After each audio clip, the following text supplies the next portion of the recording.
Verset 11, il est dit, dans Bible, en français courant, Christ leur répondit, tous les hommes ne sont pas capables d'accepter cet enseignement, virgule, mais seulement ceux à qui Dieu a donné les moyens.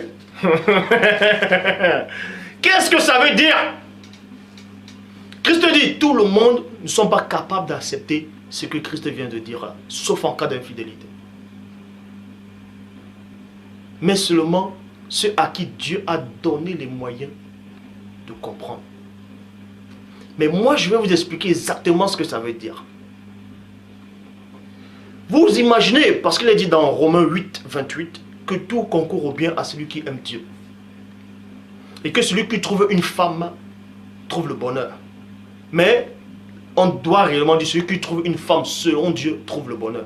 Vous pensez un seul instant que Dieu va vous permettre d'avoir une femme qui va vous insulter tous les jours, qui va se plaindre tous les jours, qui va vous contredire tous les jours, qui sera en fait, qui ne va même pas vous écouter, elle aura envie de faire ce qu'elle veut, elle ne veut même pas se soumettre à vous selon Christ.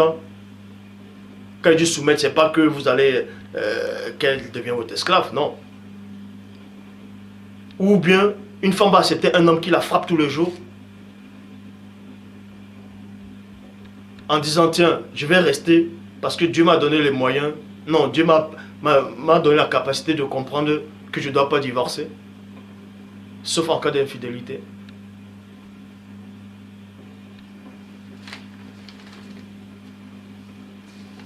Il y a des pratiques qu'un homme aurait envie de faire avec sa femme, et sa femme, par rapport à sa vie spirituelle, elle se sent honteuse, elle n'a pas envie de le faire, et le mari, ça l'énerve, il commence à être irritable, il commence à la frapper. La femme va faire quoi? Elle va subir, elle va accepter ce que son mari veut, alors que dans sa vie spirituelle, ça ne va plus. Elle fait comment? Elle subit ça, ou elle divorce. Et si elle divorce, est-ce qu'elle a le droit de se remarier? Donc faites très attention quand vous venez parler des choses.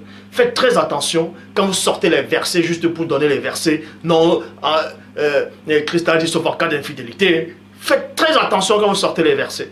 Vous croyez que Christ, qui est mieux placé que vous tous, ne sait pas ce qui se passe? En sortant ça de sa bouche, quand il dit sauf en cas d'infidélité, vous croyez qu'il ne sait pas ce qui... Vous croyez que Christ s'adressait à qui en fait? Vous croyez qu'il s'adressait à tout le monde? Vous croyez que Christ s'adressait à tous les hommes? Mais faites très attention. Le même Christ dit quoi? Ce que vous ne voulez pas qu'on vous fasse à vous, ne faites pas ça aux autres.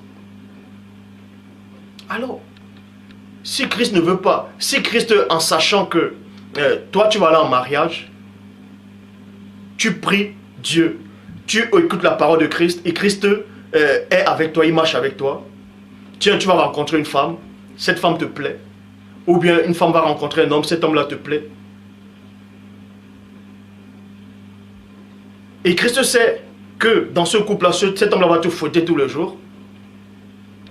Mais néanmoins, il te dit néanmoins, ne divorce pas, reste juste avec lui. Le seul moment où tu vas quitter, c'est quand il t'aurait trompé sexuellement. Alors que Christ te dit, mais attendez, mais vous imaginez? Donc avant de sortir les versets, avant de venir parler, faites très attention. Il faut d'abord comprendre le véritable sens spirituel du mariage. Je le dis encore. Le mariage, c'est quoi? Elle est spirituelle. Le mariage, quand on a uni Moto et Muto, Adama et Eva, c'était une représentation symbolique de l'époux et l'épouse, de Christ et l'Église. Je dis bien, quand on les a unis selon Dieu, je dis bien selon Dieu, c'était ça. C'était ça. Donc, la femme qui marche avec Dieu, avec la parole du Dieu véritable, la véritable parole, elle représente l'épouse dans l'Église. Et l'homme qui marche avec la véritable parole, à 100% avec Dieu, représente l'époux qui symbolise Christ. Ça, c'est le véritable message du mariage.